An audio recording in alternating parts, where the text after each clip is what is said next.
എല്ലാ പഠിതാക്കൾക്കും സമാന്തര ശ്രേണി എന്ന പാഠഭാഗത്തിലെ 3ാമത്തെ ക്ലാസ്സിലേക്ക് സ്വാഗതം. ഇതിനു മുമ്പ് 2 ക്ലാസ്സുകൾ വീഡിയോ എടുത്ത് പോസ്റ്റ് ചെയ്തിട്ടുണ്ട്. ഇത് കണ്ട് ശരിക്കും മനസ്സിലാക്കിയതിന് ശേഷം മാത്രം 3ാമത്തെ വീഡിയോ കാണുക. കണക്ക് എല്ലാവരും എഴുതി തന്നെ പഠിക്കണം, എന്നാലേ പൂർണ്ണമായിട്ട് മനസ്സിലാക്കിയെടുക്കാൻ പറ്റൂ. ആദ്യം നമുക്ക് 2ാമത്തെ ആക്ടിവിറ്റീസ് ഒന്ന് പരിശോധിക്കാം. 2ാമത്തെ ആക്ടിവിറ്റീസിൽ ആദ്യത്തെ 3 ചോദ്യങ്ങൾ ശ്രേണി രൂപീകരിക്കുന്നതിന് വേണ്ടിയാണ്. ഇതിന് നമുക്ക് ആദ്യ പദവും പൊതുവ്യത്യാസവും തന്നിട്ടുണ്ട്. നമുക്കറിയാം, ആദ്യ പദത്തോട് പൊതുവ്യത്യാസം കൂട്ടുമ്പോൾ 2ാം പദവും, 2ാം പദത്തോട് പൊതുവ്യത്യാസം കൂട്ടുമ്പോൾ 3ാം പദവും, 3ാം പദത്തോട് പൊതുവ്യത്യാസം കൂട്ടുമ്പോൾ 4ാം പദവും എന്ന ക്രമത്തിൽ ലഭിക്കും. ഇത് നമ്മൾ 2ാമത്തെ ക്ലാസ്സിലൂടെ മനസ്സിലാക്കിയതാണ്. നമുക്ക് ചോദ്യം ഒന്ന് പരിശോധിക്കാം. ഇവിടെ തന്നിരിക്കുന്നത് ആദ്യ പദം 20ഉം പൊതുവ്യത്യാസം 10ഉമാണ്. ആദ്യ പദം അഥവാ x1 = 20, പൊതുവ്യത്യാസം അഥവാ d = 10. 2ാം പദം കാണാൻ ആദ്യ പദത്തോട് പൊതുവ്യത്യാസം കൂട്ടണം. ദഫോർ x2 = x1 + d. ആദ്യ പദം 20ആണ്, പൊതുവ്യത്യാസം 10ആണ്. 20 കൂട്ടണം 10 നമുക്ക് 30 കിട്ടും. 3ാം പദം കാണാൻ 2ാം പദത്തിനോട് പൊതുവ്യത്യാസം കൂട്ടിയാൽ മതി. ഇവിടെ 2ാം പദം നമുക്ക് കിട്ടിയിട്ടുണ്ട് 30ആണ്. അപ്പം 3ാം പദം x3 = x2 + d, അതായത് 2ാം പദത്തിനോട് പൊതുവ്യത്യാസം കൂട്ടണം. 2ാം പദം നമുക്ക് കിട്ടിയിട്ടുണ്ട് 30ആണ്. 30 + പൊതുവ്യത്യാസം എന്താണ്? 10. 30നോട് 10 കൂട്ടുമ്പോൾ നമുക്ക് എന്ത് കിട്ടും? 40 കിട്ടും. ഇപ്പോൾ 3 പദങ്ങളായി. ആദ്യ പദം 20, 2ാം പദം 30, 3ാം പദം 40. ഇങ്ങനെ തുടർച്ച കാണിച്ചാൽ നമുക്ക് എന്താ? സമാന്തര ശ്രേണി രൂപീകരിക്കാം.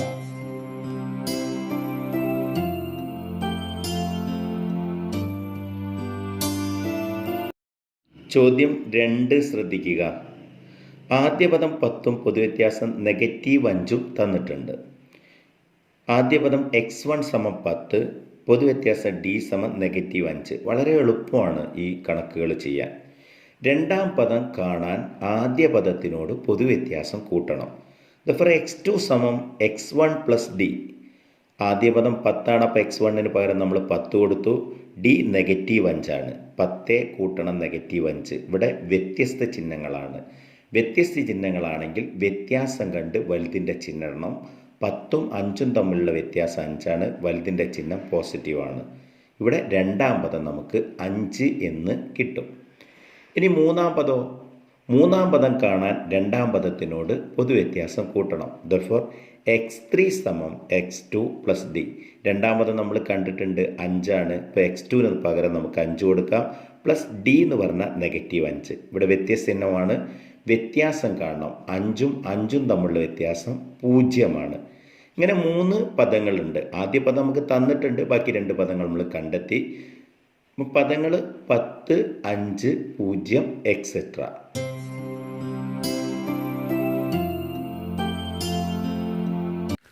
മൂന്നാമത്തെ ചോദ്യം ശ്രദ്ധിക്കുക. ആദ്യ പദം -15, പൊതുവ്യത്യാസം -3.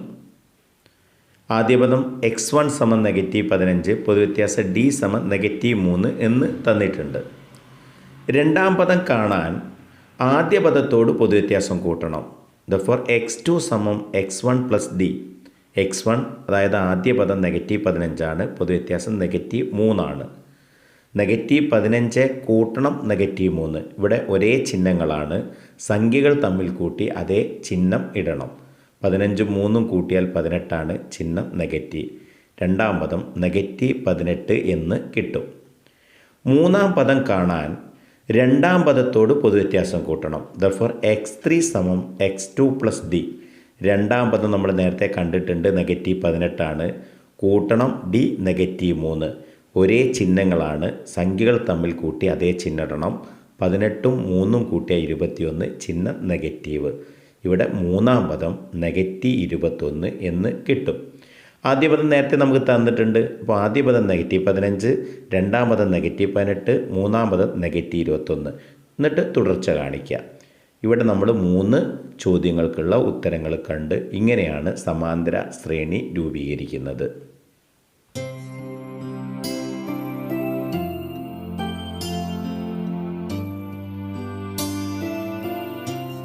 അടുത്ത 4 ചോദ്യങ്ങൾ സമാന്തര ശ്രേണിയുടെ n-ാം പദം കാണാനാണ്. ഇതിനു വേണ്ടി 3 പദങ്ങൾ തന്നിട്ടുണ്ട്, അതായത് ശ്രേണി തന്നിട്ടുണ്ട്. ആദ്യ പദവും പൊതുവ്യത്യാസം ലഭിച്ചാൽ നമുക്ക് n-ാം പദം കാണാം. നമുക്ക് ആദ്യം ചോദ്യങ്ങളൊന്ന് ശ്രദ്ധിക്കാം. 4ാമത്തെ ചോദ്യം 7, 9, 11 എക്സെട്ര ഈ ശ്രേണിയുടെ n-ാം പദം കാണണം. ഇവിടെ ആദ്യ പദം f സമം 7 ആണ്.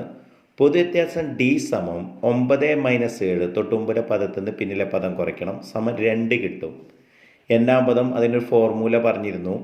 n-ാം പദം സമം dn plus f minus d ആണ്. ദഫോർ d എന്ന് പറഞ്ഞാൽ 2 ആണ്.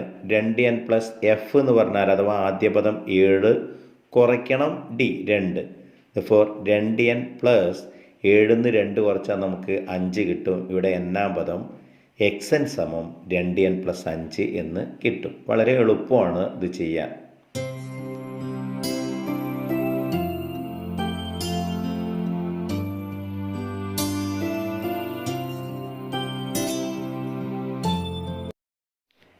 അഞ്ചാമത്തെ ചോദ്യം ശ്രദ്ധിക്കുക. 25, 30, 35 ഇതിൽ നിന്ന് നമുക്ക് ആദ്യ പദവും പൊതുവ്യത്യാസം ആദ്യം കാണണം. ആദ്യ പദം f സമം 25, പൊതുവ്യത്യാസം d സമം 30 - 25 സമം 5.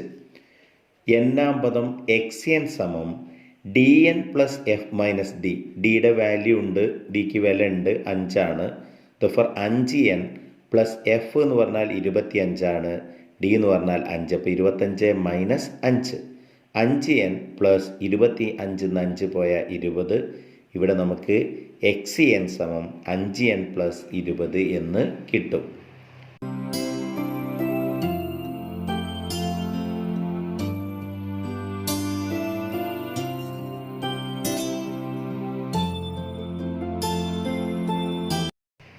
ആറാമത്തെ ചോദ്യം ശ്രദ്ധിക്കുക. 3, 8, 13 എക്സെട്ര ഇവിടെ 3 പദങ്ങൾ തന്നിട്ടുണ്ട്. ആദ്യ പദം f സമം 3 ആണ്. പൊതുവ്യത്യാസം നമുക്ക് 8ൽ നിന്നും 3 കുറച്ചാൽ 5 കിട്ടും. അപ്പോൾ d സമം 5 കിട്ടും. xn സമം dn plus f minus d. n-ാം പദം കാണാനുള്ള ഫോർമുലയാണ്. ഡിക്ക് നമുക്ക് ലഭിച്ച 5 എന്ന വില കൊടുക്കാം. ദഫോർ 5n പ്ലസ് f എന്ന് പറഞ്ഞാൽ 3 ആണ്. 3ൽ നിന്നും 5 കുറയ്ക്കുമ്പോൾ നമുക്ക് -2 കിട്ടും.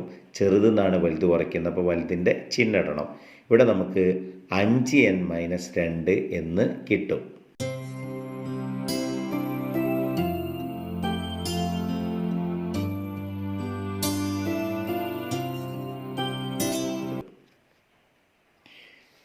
ഏഴാമത്തെ ചോദ്യം ശ്രദ്ധിക്കുക. 15, 10, 5 എക്സെട്ര ഇവിടെ 3 പദങ്ങൾ തന്നിട്ടുണ്ട്. ആദ്യ പദം f സമം 15 എന്നാണ്. d 10 - 15, d സമം തൊട്ട് മുമ്പത്തെ പദത്തിൽ നിന്ന് പിന്നിലെ പദം കുറയ്ക്കണം. 10 കുറയ്ക്കണം 15 സമം -5, വലുതിൻ്റെ ചിഹ്നം ഇടണം. xn സമം n-ാം പദം xn സമം dn plus f minus d. ഡിൻ്റെ വാല്യൂ കൊടുത്തു, -5 ആണ്. -5n പ്ലസ് f 15 ആണ്. കുറയ്ക്കണം d എന്ന് പറഞ്ഞാൽ -5 ആണ്. 15 കുറയ്ക്കണം -5, 2 സംഖ്യൻ്റെ ഇടയ്ക്ക് ഒരേ ചിഹ്നം വന്നാൽ പ്ലസ് ആവും. ദഫോർ -5n പ്ലസ് 15 കൂട്ടണം 5, 15 കൂട്ടണം 5 സമം 20. ഇവിടെ നമുക്ക് xn സമം -5n പ്ലസ് 20 എന്ന് കിട്ടും. വളരെ എളുപ്പത്തിൽ ചെയ്യാൻ പറ്റുന്ന കാര്യമാണ്. ചിഹ്നങ്ങളൊക്കെ ഒന്ന് നിങ്ങൾ ശ്രദ്ധിക്കുക. n-ാം പദം എന്ന് പറഞ്ഞാൽ n മാത്രം ഉണ്ടാവും, ബാക്കിയൊക്കെ അതിനെന്തുണ്ടാവും, വില ഉണ്ടാവും. എഫിനും ഡിക്കും വില കൊടുത്താൽ നമുക്ക് n-ാം പദം കാണാം.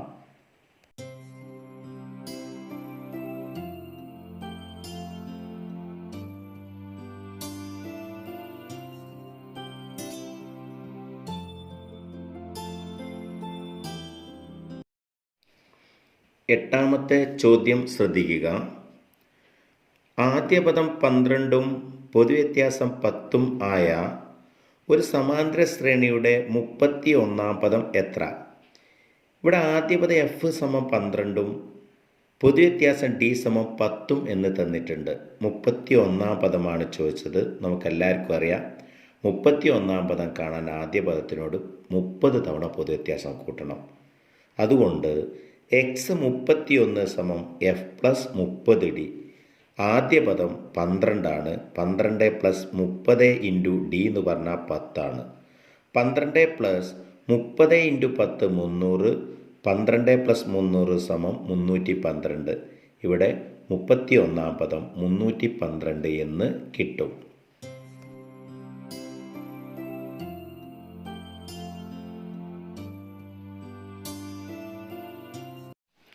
9ാമത്തെ ചോദ്യം, ഒരു സമാന്തര ശ്രേണിയുടെ 10ാം പദം 110-ഉം പൊതുവ്യത്യാസം 10-ഉം ആയാൽ 20ാം പദവും 5ാം പദവും കാണുക. ഇവിടെ നമുക്ക് ശ്രേണിയുടെ 10ാം പദം തന്നിട്ടുണ്ട്, അതുപോലെ പൊതുവ്യത്യാസവും തന്നിട്ടുണ്ട്. 10ാം പദം x10 സമം 110, പൊതുവ്യത്യാസം d സമം 10. 20ാം പദം ചോദിച്ചിട്ടുണ്ട്. നമുക്കറിയാം 20ാം പദം കാണാൻ 10ാം പദത്തിനോട് 10 തവണ പൊതുവ്യത്യാസം കൂട്ടണം. ദെർഫോർ x20 സമം x10 പ്ലസ് 10d. 10ാം പദം 110 ആണ്, പ്ലസ് 10 ഇൻറ്റു d എന്ന് പറഞ്ഞാൽ 10. 110 പ്ലസ് 10 ഇൻറ്റു 10 100. 110 പ്ലസ് 100 സമം 210. ഇവിടെ 20ാം പദം 210 എന്ന് കിട്ടും. 5ാം പദം ചോദിച്ചിട്ടുണ്ട്. തന്നിരിക്കുന്നത് 10ാം പദമാണ്. 5ാം പദം ലഭിക്കാൻ 10ാം പദത്തിൽ നിന്നും 5 തവണ പൊതുവ്യത്യാസം കുറയ്ക്കണം. ദെർഫോർ x5 സമം x10 മൈനസ് 5d. 10ാം പദം 110 ആണ്, മൈനസ് 5 ഇൻറ്റു d എന്ന് പറഞ്ഞാൽ 10. 5 ഇൻറ്റു 10 സമം 50. 110 നിന്നും 50 കുറച്ചാൽ നമുക്ക് 60 കിട്ടും. ഇവിടെ 20ാം പദം x20 സമം 210, 5ാം പദം x5 സമം 60 എന്ന് ലഭിക്കും.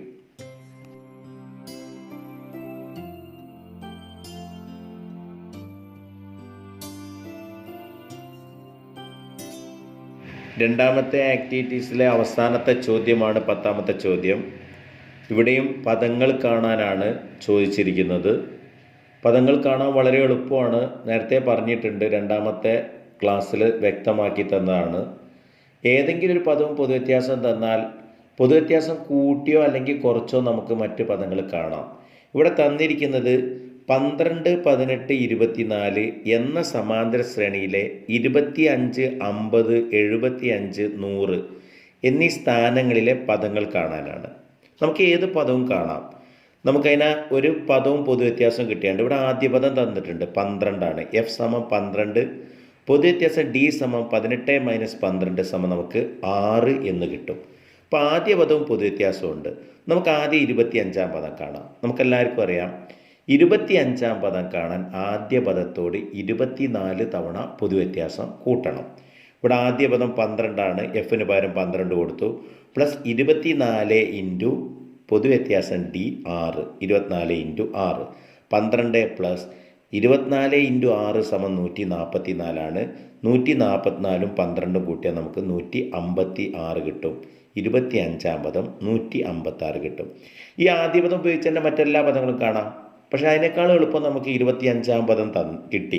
ഇനി 50ാം പദം കാണാൻ നമുക്ക് 25ാം പദത്തിനോട് 25 തവണ എന്ത് ചെയ്താൽ മതി, പൊതുവ്യത്യാസം കൂട്ടിയാൽ മതി. ദെർഫോർ x50 സമം x25 പ്ലസ് 25d.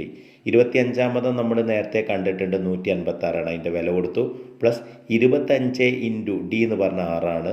25 ഇൻറ്റു 6 സമം 150 ആണ്. 156 പ്ലസ് 150 സമം നമുക്ക് 306 എന്ന് കിട്ടും. ഇവിടെ 50ാം പദം നമുക്ക് 306 എന്ന് കിട്ടും. ഇനി ചോദിച്ചിരിക്കുന്നത് 75ാം പദമാണ്. 75ാം പദം കാണാൻ നമുക്ക് 50ാം പദത്തിനോട് 25 തവണ പൊതുവ്യത്യാസം കൂട്ടിയാൽ മതി. Therefore x50 plus 25d. 50ാം പദം 306 നമ്മൾ കണ്ടെത്തിയിട്ടുണ്ട്, പ്ലസ് 25 ഇൻറ്റു d 6 ആണ്. 25 ഇൻറ്റു 6 സമം 150.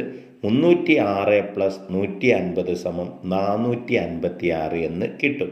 ഇവിടെ 75ാം പദം നമുക്ക് 456 എന്ന് ലഭിച്ചു. ഇനി ചോദിച്ചിരിക്കുന്നത് 100ാം പദമാണ്. ഇതിലേത് പദങ്ങളും നമുക്ക് എടുക്കാം. ഞാനിപ്പോൾ എടുക്കുന്നത് 50ാം പദമാണ്. 50ാം പദത്തിനോട് എത്ര തവണ പൊതുവ്യത്യാസം കൂട്ടണം? 50 തവണ പൊതുവ്യത്യാസം കൂട്ടണം. Therefore x100 equal to x50 plus 50d. x50 നമ്മൾ നേരത്തെ കണ്ടു 306 ആണ്, പ്ലസ് 50 ഇൻറ്റു d എന്ന് പറഞ്ഞാൽ 6. 50 ഇൻറ്റു 6 സമം 300. 306 പ്ലസ് 300 സമം നമുക്ക് 606 എന്ന് ലഭിക്കും. ഇങ്ങനെ നമുക്ക് 25ാം പദം 156, 50-ാം പദം 306, 75-ാം പദം 486, 100-ാം പദം 606 എന്ന് ലഭിക്കും. ഇവിടെ നമ്മൾ കഴിഞ്ഞ ക്ലാസ്സിൽ അഥവാ രണ്ടാമത്തെ ക്ലാസ്സിലെ ആക്ടിവിറ്റീസ് 2ൻ്റെ ഉത്തരം കാണുകയാണ് ഇതുവരെ ചെയ്തത്. ഇനി നമ്മൾ ഈ n-ാം പദം ബേസ് ചെയ്തിട്ട് തന്നെ കുറച്ച് കണക്കും കൂടി ഈ ക്ലാസ്സിൽ നമ്മൾ എന്ത് ചെയ്യുന്നു, ചർച്ച ചെയ്യുന്നു. അത് ശരിക്കും മനസ്സിലാക്കിയിട്ട് ഇതിൻ്റെ അവസാനം ഇതുപോലെ തന്നെ 10 ആക്ടിവിറ്റീസ് നമ്മൾ തരും. മൂന്നാമത്തെ ആക്ടിവിറ്റീസിൽ 10 ചോദ്യങ്ങൾ തരും. ആ ചോദ്യങ്ങൾ സ്വന്തം നിങ്ങൾ എഴുതിയിട്ട് ഉത്തരം കണ്ട് എനിക്കത് ഫോട്ടോ എടുത്തിട്ട് അയച്ചു തരണം. എന്ത് പ്രയാസം ഉണ്ടെങ്കിലും അത് ഞാൻ എന്ത് ചെയ്യും, പരിഹരിച്ച് തരുന്നതായിരിക്കും.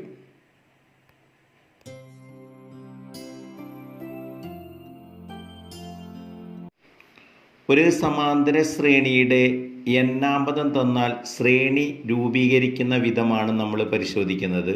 വളരെ എളുപ്പത്തിൽ ചെയ്യാൻ പറ്റുന്ന ഒരു ടോപ്പിക്കാണത്. n-ന് പകരം നമ്മൾ 1 കൊടുക്കുമ്പോൾ 1-ാം പദവും, 2 കൊടുക്കുമ്പോൾ 2-ാം പദവും, 3 കൊടുക്കുമ്പോൾ 3-ാം പദവും എന്ന ക്രമത്തിൽ ലഭിക്കും. ഇങ്ങനെ 3 പദങ്ങൾ കണ്ട് അത് തുടർച്ചയായിട്ട് എഴുതിയാൽ നമുക്ക് ശ്രേണി രൂപീകരിക്കാം. ഒന്നാമത്തെ ഉദാഹരണം ശ്രദ്ധിക്കുക. xn സമം 7n+5 ആണ്. 7n+5 എന്നതൊരു n-ാം പദമാണ്. ആ n-ന് പകരം നമുക്ക് 1 കൊടുക്കുമ്പോൾ ലഭിക്കുന്നത് 1-ാം പദമാണ്. ദർഫോർ x1 സമം 7n-ന് പകരം 7 × 1, n-ന് പകരം 1 കൊടുത്തു, 7 × 1 + 5. ദർഫോർ 7 + 5 സമം നമുക്ക് 12 എന്ന് കിട്ടും. ഇവിടെ 1-ാം പദം 12 എന്ന് കിട്ടി. ഇനി 2-ാം പദം കാണുന്നതിനോ n-ന് പകരം 2 കൊടുക്കണം. ദർഫോർ x2 സമം 7 × 2 + 5, 7 × 2 14 ആണ്. 14 + 5 നമുക്ക് എന്ത് കിട്ടും, 19 കിട്ടും. ഇവിടെ n-ന് പകരം നമ്മൾ 2 കൊടുത്തു. ഇനി 3-ാം പദം കാണാനോ, x3, x3 സമം 7 × 3 + 5, n-ന് പകരം നമ്മൾ 3 കൊടുത്തു. ദർഫോർ 7 × 3 21 + 5 സമം നമുക്ക് എന്ത് കിട്ടി, 26 എന്ന് കിട്ടി. ഇങ്ങനെ തുടർച്ചയായിട്ട് 3 പദങ്ങൾ എഴുതിയാൽ നമുക്ക് എന്ത് ചെയ്യാം, സമാന്തര ശ്രേണി രൂപീകരിക്കാം. ഇവിടെ ശ്രേണി 12, 19, 26 എക്സെട്ര എന്ന് കിട്ടും.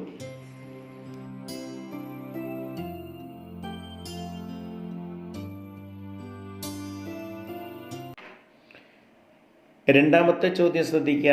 xn സമം 3n-10, n-ാം പദം തന്നിട്ടുണ്ട്. 3n-10 ആണ്. n-ന് പകരം 1 കൊടുത്താൽ x1 സമം 3 × n-ന് പകരം 1 കൊടുക്കുന്നു. അപ്പം 3 × 1 - 10. 3 × 1 3, കുറയ്ക്കണം 10. 3 - 10 സമം നമുക്ക് എന്ത് കിട്ടും, -7. വലുതിൻ്റെ ചിഹ്നം ഇടണം. ഇവിടെ 10ൻ്റെ ചിഹ്നം നെഗറ്റീവാണ്. അതുകൊണ്ട് നമ്മൾ -7 എന്നെഴുതി. രണ്ടാമത്തെ പദം കാണാൻ n-ന് പകരം നമ്മൾ എന്ത് ചെയ്യണം, 2 കൊടുക്കണം. ദർഫോർ x2 സമം 3 × n-ന് പകരം 2 കൊടുത്തു. അപ്പോൾ 3 × 2 -10. 3 × 2 6. 6 - 10 സമം നമുക്ക് എന്ത് കിട്ടും, -4 എന്ന് കിട്ടും. മൂന്നാം പദം കാണാനോ, n-ന് പകരം നമ്മൾ 3 കൊടുക്കണം. ദർഫോർ x3 സമം 3 × 3 - 10. 3 × 3 9. 9 - 10 സമം നമുക്ക് എന്ത് കിട്ടും, -1 കിട്ടും. ഇവിടെയൊക്കെ നമ്മൾ n-ന് പകരം 1, 2, 3 ഇങ്ങനെ പദങ്ങൾ നമ്മൾ സംഖ്യകൾ കൊടുത്തു കഴിഞ്ഞാൽ നമുക്ക് തുടർച്ചയായിട്ടുള്ള പദങ്ങൾ കിട്ടും. ഇനിയിപ്പോൾ 20-ാം പദം 30-ാം പദമൊക്കെ കാണാൻ നമ്മൾ n-ന് പകരം ആ സംഖ്യ എന്ത് ചെയ്താൽ മതി, വിലയായി കൊടുത്താൽ മതി. ഇവിടെ നമുക്ക് -7, -4, -1 എന്ന ശ്രേണി ലഭിക്കും.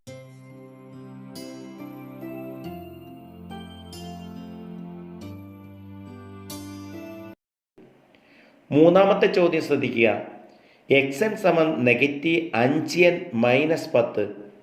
n-ന് പകരം നമ്മൾ 1 കൊടുക്കുമ്പോൾ 1-ാം പദം കിട്ടും. ദർഫോർ x1 സമം -5 ഗുണിക്കണം n-ന് പകരം നമ്മൾ 1 കൊടുത്തു. അപ്പം -5 × 1 കുറയ്ക്കണം 10. -5 × 1 -5 ആണ്. കുറയ്ക്കണം 10. 2 നെഗറ്റീവുകളാണ് വന്നപ്പോൾ ഒരേ ചിഹ്നം വന്നാൽ കൂട്ടിയിട്ട് അതേ ചിഹ്നം ഇടണം. ഫോർ 5ഉം 10ഉം കൂട്ടിയാൽ നമുക്ക് 15 കിട്ടും. അപ്പം -15 എന്ന് കിട്ടും. വളരെ എളുപ്പമാണ് ഇത്. ഇനി രണ്ടാം പദം n-ന് പകരം 2 കൊടുത്തു. ദർഫോർ x2 സമം -5 ഗുണിക്കണം n-ന് പകരം നമ്മൾ 2 കൊടുത്തു. കുറയ്ക്കണം 10. -5 ഗുണിക്കണം 2 സമം -10. -10 കുറയ്ക്കണം 10. ഇവിടെ ഒരേ ചിഹ്നമാണ്. കൂട്ടിയിട്ട് അതേ ചിഹ്നം ഇടണം. 10ഉം 10ഉം കൂട്ടിയാൽ നമുക്ക് എന്ത് കിട്ടും, 20 കിട്ടും. ചിഹ്നം നെഗറ്റീവാണ്. ഇവിടെ രണ്ടാം പദം നമുക്ക് -20 എന്ന് കിട്ടും. മൂന്നാം പദം എന്നിന് പകരം 3 എന്ന സംഖ്യ കൊടുക്കണം. ദർഫോർ x3 സമം -5 ഗുണിക്കണം 3 കുറയ്ക്കണം 10. -5 ഗുണിക്കണം 3 -15 കുറയ്ക്കണം 10. -15 കുറയ്ക്കണം -10 ഒരേ ചിഹ്നമാണ്. സംഖ്യകൾ തമ്മിൽ കൂട്ടിയിട്ട് അതേ ചിഹ്നം ഇടണം. 15ഉം 10ഉം കൂട്ടിയാൽ 25, ചിഹ്നം നെഗറ്റീവ്. ഇവിടെ മൂന്നാം പദം നമുക്ക് -25 എന്ന് ലഭിക്കും. ഇങ്ങനെ -15, -20, -25 എന്നീ 3 പദങ്ങൾ ലഭിക്കും. ഇത് തുടർച്ചയായിട്ട് എഴുതിയാൽ നമുക്ക് ശ്രേണി രൂപീകരിക്കാം. വളരെ എളുപ്പമാണ് ഇത്. നമ്മൾ എന്നിന് പകരം ഏത് നമ്പറാണോ കൊടുക്കുന്നത് നമുക്ക് ആ പദങ്ങൾ ലഭിച്ചുകൊണ്ടേയിരിക്കും.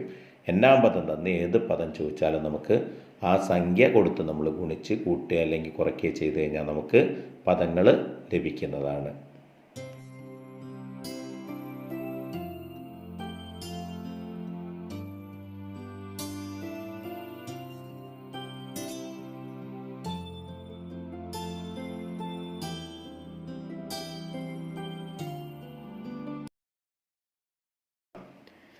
അടുത്ത ഭാഗം നമ്മൾ പരിശോധിക്കുന്നത്, ഇത് പരീക്ഷയ്ക്ക് 2 മാർക്കിന് ചോദിക്കാറുണ്ട്. ഒരു സമാന്തര ശ്രേണിയുടെ എന്നാം പദം തന്നാൽ ശ്രേണി രൂപീകരിക്കാതെ തന്നെ അതിൻ്റെ ആദ്യ പദവും പൊതുവ്യത്യാസവും കാണുന്നത് എങ്ങനെയെന്നാണ്. വളരെ എളുപ്പമാണ്. ഒരു സമാന്തര ശ്രേണിയുടെ എന്നാം പദം xn സമയം an+b ആയാൽ an+b ആണ് ഒരു സമാന്തര ശ്രേണിയുടെ എന്നാം പദത്തിൻ്റെ രൂപം. നമ്മളിപ്പോൾ ഇതിനു മുമ്പ് ചെയ്ത കണക്കുകളൊക്കെ എടുത്ത് നോക്കിയാൽ നമുക്കറിയാം, എന്നാം പദം രൂപീകരിക്കാൻ പറഞ്ഞാൽ നമുക്ക് കിട്ടുന്ന രൂപമാണ് an+b. അതായത് എയും ബിയും സംഖ്യകളാണ്. എന്നിൻ്റെ ഇടതുഭാഗത്തുള്ള സംഖ്യയാണ് എ, അതായത് എന്നിൻ്റെ ഗുണോത്തരം എന്ന് പറയും. എന്നിൻ്റെ ഗുണോത്തരമാണ് എ. ബി ഒരു സ്ഥിരസംഖ്യയാണ്.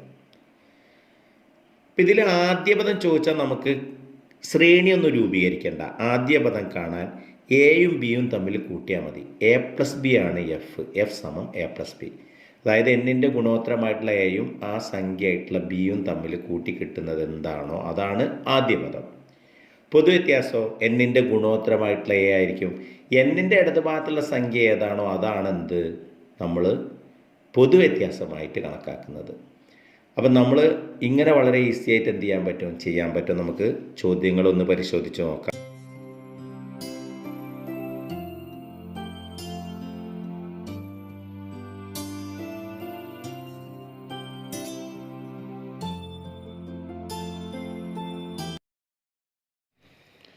എന്നാം പദത്തിൽ നിന്നും ആദ്യ പദവും പൊതുവ്യത്യാസവും കാണണം.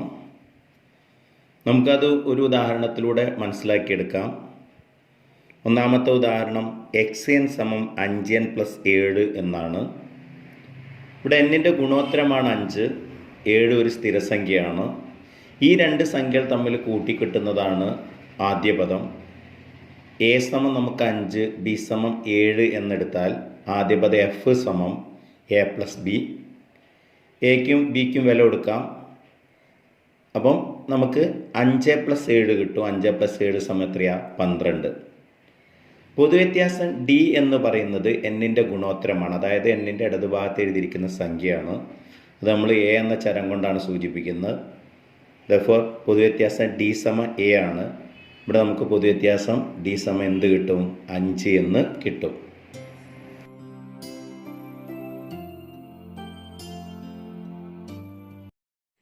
രണ്ടാമത്തെ ഉദാഹരണം ശ്രദ്ധിക്കുക. xn സമം -5n കുറയ്ക്കണം 8. ഇവിടെ നമ്മൾ എയും ബിയും ഒന്നും എഴുതേണ്ട ആവശ്യമില്ല. ഡയറക്റ്റ് ആ സംഖ്യകൾ തമ്മിൽ കൂട്ടി കിട്ടുന്നത് എന്താണോ അതാണ് ആദ്യ പദം.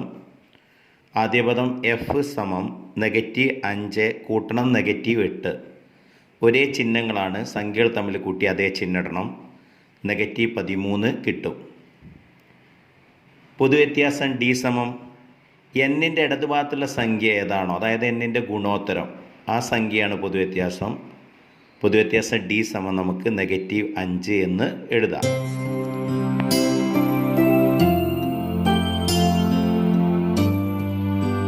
മൂന്നാമത്തെ ഉദാഹരണം xn സമം -6n+5.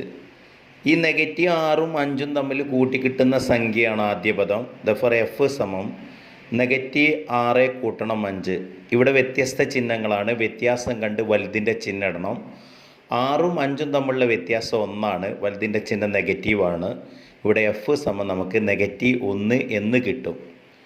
പൊതുവ്യത്യാസം ഡി എന്ന് പറഞ്ഞാൽ എന്നിൻ്റെ ഇടതുഭാഗത്ത് എഴുതിയിരിക്കുന്ന സംഖ്യയാണ്, എന്നിൻ്റെ ഗുണോത്തരമാണ്. ഇവിടെ ഡി സമം നമുക്ക് -6 എന്ന് എഴുതാം. വളരെ എളുപ്പത്തിൽ ചെയ്യാൻ പറ്റുന്ന ചോദ്യമാണിത്. ഒരു n-ാം പദം തന്ന് ആദ്യ പദവും പൊതുവ്യത്യാസവും കാണാൻ ചിലപ്പോഴൊക്കെ പരീക്ഷയ്ക്ക് ചോദിക്കാറുണ്ട്. ഇങ്ങനെ ചോദിക്കുമ്പോൾ നമ്മൾ ശ്രേണി രൂപീകരിക്കേണ്ട ആവശ്യമൊന്നുമില്ല. ഇതുപോലെ തന്നെ വളരെ എളുപ്പത്തിൽ നമുക്ക് ഉത്തരം കാണാൻ കഴിയും. ശ്രദ്ധിക്കുക. അടുത്ത് നമ്മൾ മനസ്സിലാക്കുന്നത്, ഒരു സമാന്തര ശ്രേണിയിലെ ഏതെങ്കിലും 2 പദങ്ങൾ തന്നാൽ പൊതുവ്യത്യാസം എങ്ങനെ കാണാം, അത് എളുപ്പത്തിൽ കാണുന്ന രീതിയാണ് ഇവിടെ നമ്മൾ ചർച്ച ചെയ്യുന്നത്. പൊതുവ്യത്യാസം ഒരു പദവും കിട്ടിക്കഴിഞ്ഞാൽ നമുക്ക് ഒരു സമാന്തര ശ്രേണിയിൽ മറ്റെല്ലാ ക്രിയകളും ചെയ്യാം. നമുക്ക് പൊതുവ്യത്യാസം കാണുന്ന രീതി ആദ്യം മനസ്സിലാക്കിയാൽ മതി. മറ്റെല്ലാം നേരത്തെ നമ്മൾ ക്ലാസ്സിൽ മനസ്സിലാക്കിയ കാര്യങ്ങളാണ്.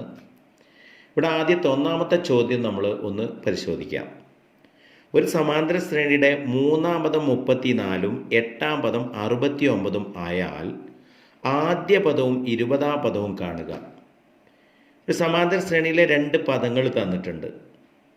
എന്നിട്ട് നമ്മളോട് മറ്റെന്ത് ചോദിച്ചാലും നമ്മൾ ആദ്യം പൊതുവ്യത്യാസം കാണണം. വളരെ എളുപ്പത്തിൽ കാണാൻ പറ്റും. ഇവിടെ തന്നിരിക്കുന്നത് 3-ാം പദം 34ഉം 8-ാം പദം 69ഉമാണ്. ഇതിൽ നിന്ന് നമുക്ക് പൊതുവ്യത്യാസം കണ്ടെത്താം. 3-ാം പദം 34, 8-ാം പദം 69. തന്നിരിക്കുന്ന പദങ്ങൾ 34, 69ആണ്. സ്ഥാനം 3ഉം 8ഉമാണ്.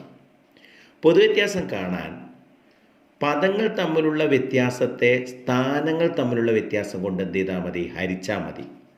ഏതാ പദങ്ങൾ? 34ഉം 69ഉം. അപ്പോൾ പദങ്ങൾ തമ്മിലുള്ള വ്യത്യാസം എന്താ? 69 - 34. ഏതാ സ്ഥാനം? 3ഉം 8ഉം. 3-ാം സ്ഥാനത്തെ പദമാണ് 34, 8-ാം സ്ഥാനത്തെ പദമാണ് 69. പദങ്ങൾ തമ്മിലുള്ള വ്യത്യാസം 69 - 34ആണ്. സ്ഥാനങ്ങൾ തമ്മിലുള്ള വ്യത്യാസം 8 - 3ആണ്. ഇങ്ങനെ പദങ്ങൾ തമ്മിലുള്ള വ്യത്യാസത്തെ സ്ഥാനങ്ങൾ തമ്മിലുള്ള വ്യത്യാസം കൊണ്ട് ഹരിച്ചാൽ ലഭിക്കുന്ന സംഖ്യ ഏതാണോ അതാണ് പൊതുവ്യത്യാസം. അപ്പോൾ പൊതുവ്യത്യാസം ഡി സമം 69 - 34. ഇത് പദങ്ങൾ തമ്മിലുള്ള വ്യത്യാസമാണ്. 8 - 3 ഇത് സ്ഥാനങ്ങൾ തമ്മിലുള്ള വ്യത്യാസമാണ്. അപ്പം 69 - 34 ഹരിക്കണം 8 - 3. ദെർഫോർ 35 ഹരിക്കണം 5. 35-ൽ 5 7 തവണ. ഇവിടെ നമുക്ക് പൊതുവ്യത്യാസം 7 എന്ന് ലഭിക്കും. വളരെ സിമ്പിളാണ്.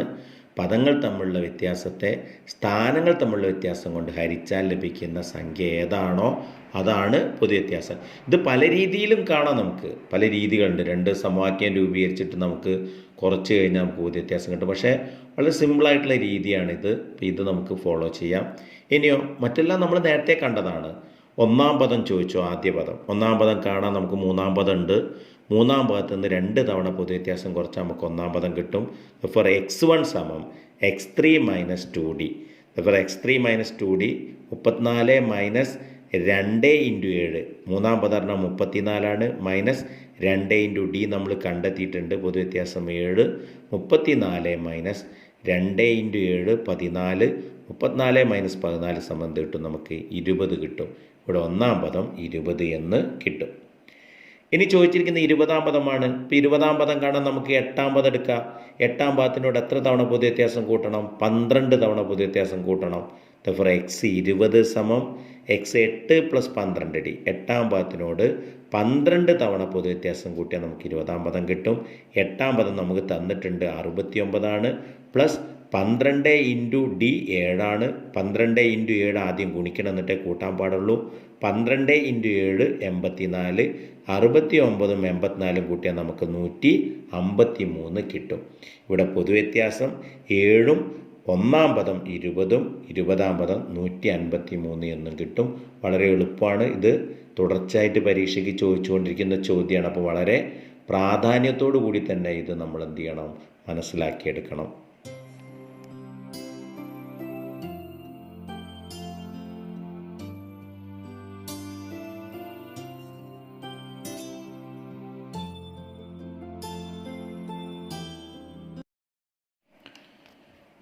അടുത്ത ചോദ്യത്തിലൂടെ നമുക്ക് ഇത് കൂടുതലായിട്ട് മനസ്സിലാക്കാൻ ശ്രമിക്കാം. രണ്ടാമത്തെ ചോദ്യം ഇതുപോലെ തന്നെ 2 പദങ്ങൾ തന്നതാണ്. ഒരു സമാന്തര ശ്രേണിയുടെ 17-ാം പദം 23-ഉം 23-ാം പദം 17-ഉം ആയാൽ 10-ാം പദവും 30-ാം പദവും കാണുക. ഇവിടെ 2 പദങ്ങൾ തന്നിട്ടുണ്ട്. 17-ാം പദം 23 ആണ്. therefore x 17 = 23. 23-ാം പദം 17 ആണ്. x 23 = 17. പൊതുവ്യത്യാസം കാണാൻ പദങ്ങൾ തമ്മിലുള്ള വ്യത്യാസത്തെ പദങ്ങളുടെ സ്ഥാനങ്ങൾ തമ്മിലുള്ള വ്യത്യാസം കൊണ്ട് എന്ത് ചെയ്താൽ മതി, ഹരിച്ചാൽ മതി. therefore d = പദങ്ങൾ തമ്മിലുള്ള വ്യത്യാസം 23 - 17, പദങ്ങളുടെ സ്ഥാനങ്ങൾ തമ്മിലുള്ള വ്യത്യാസം 17 - 23. therefore 23 - 17 ഹരിക്കണം 17 - 23. 23 - 17 = 6 ആണ്. 17 - 23 = -6 ആണ്. therefore 6 ഹരിക്കണം -6. നമുക്കറിയാം 6-ൽ 6 ഒരു തവണയാണ്. ഹരിക്കുമ്പോഴും ഗുണിക്കുമ്പോഴും നെഗറ്റീവ് സംഖ്യകളുടെ എണ്ണം ഒറ്റയാണെങ്കിൽ നെഗറ്റീവും, ഇരട്ടയാണെങ്കിൽ പോസിറ്റീവുമാണ്. ഒരു നെഗറ്റീവ് ആണെങ്കിൽ നെഗറ്റീവ് ആവണം, 2 നെഗറ്റീവ് ആണെങ്കിൽ പോസിറ്റീവ് ആയിരിക്കും. അപ്പം നമുക്ക് ഇവിടെ ഉത്തരം d = -1 എന്ന് ലഭിക്കും. ഇനി നമുക്ക് 10-ാം പദവും 30-ാം പദവും കാണണം. നമ്മൾ നേരത്തെ ആദ്യത്തെ ക്ലാസ്സിൽ നിന്നതൊക്കെ മനസ്സിലാക്കിയെടുത്താണ്. 10-ാം പദം കാണാൻ നമുക്ക് തന്നിരിക്കുന്ന പദം 17-ാം പദമാണ്. 17-ാം പദത്തിൽ നിന്നും 7 തവണ പൊതുവ്യത്യാസം കുറച്ചാൽ നമുക്ക് 10-ാം പദം കിട്ടും. therefore x 10 = x 17 - 7d. x 17 അഥവാ 17-ാം പദം തന്നിട്ട് 23 ആണ്. അതിൻ്റെ വില നമ്മളവിടെ കൊടുത്തു 23 - 7 × d എന്ന് പറഞ്ഞാൽ -1 ആണ്. ഇപ്പോൾ 7 × -1. നേരത്തെ പറഞ്ഞു ഞാൻ നെഗറ്റീവിൻ്റെ എണ്ണം ഇരട്ടയാണെങ്കിൽ പോസിറ്റീവ് ആയിരിക്കും. ഇവിടെ 2 നെഗറ്റീവാണ്. അപ്പം നമ്മളത് 23 കൂട്ടണം 7 × 1 7.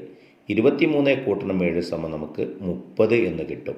അപ്പോൾ ശ്രദ്ധിക്കണം, നമ്മൾ നെഗറ്റീവ് ഒക്കെ ചെയ്യുമ്പോൾ നെഗറ്റീവ് 1 ഉള്ളെങ്കിൽ നമുക്ക് നെഗറ്റീവ് ഇടാം, 2 ആണെങ്കിൽ നമ്മൾ പോസിറ്റീവ് ഇടണം.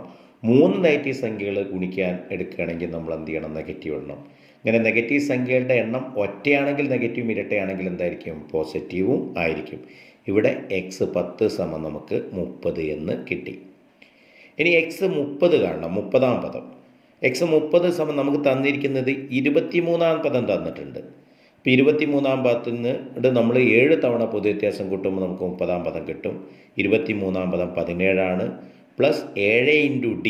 d എന്ന് പറഞ്ഞാൽ -1 ആണ്. 7 × -1 എന്ന് പറഞ്ഞാൽ -7 ആണ്. ഒരു നെഗറ്റീവ് മാത്രമേ ഉള്ളൂ. 17 കുറയ്ക്കണം 7 = നമുക്കിവിടെ 10 എന്ന് കിട്ടും. അപ്പോൾ 30-ാം പദം നമുക്കിവിടെ എന്ത് കിട്ടും, 10 എന്ന് കിട്ടും. ഇവിടെ d ആണ് പ്രധാനം. d നമ്മൾ കാണേണ്ട രീതി പറഞ്ഞു. ഇവിടെ പൊതുവ്യത്യാസം d = -1, 10-ാം പദം 30, 30-ാം പദം നമുക്ക് 10 എന്ന് കിട്ടും.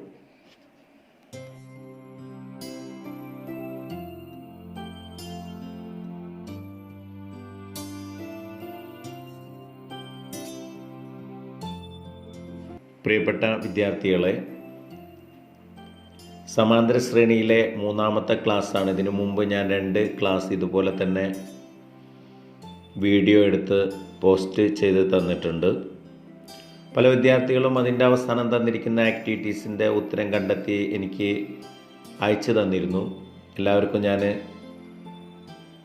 അത് നോക്കി അതിൻ്റെ മാർക്ക്, എത്ര സ്കോർ, അതെല്ലാം ഞാൻ അതിൻ്റെ റിസൾട്ട് എല്ലാം അയച്ചു തന്നിട്ടുണ്ട്. ഞാൻ ആരുടെയും വിട്ടുപോയിട്ടുണ്ടെങ്കിൽ അത് വീണ്ടും അയച്ചു തന്നാൽ ഞാൻ അത് നോക്കുന്നതായിരിക്കും.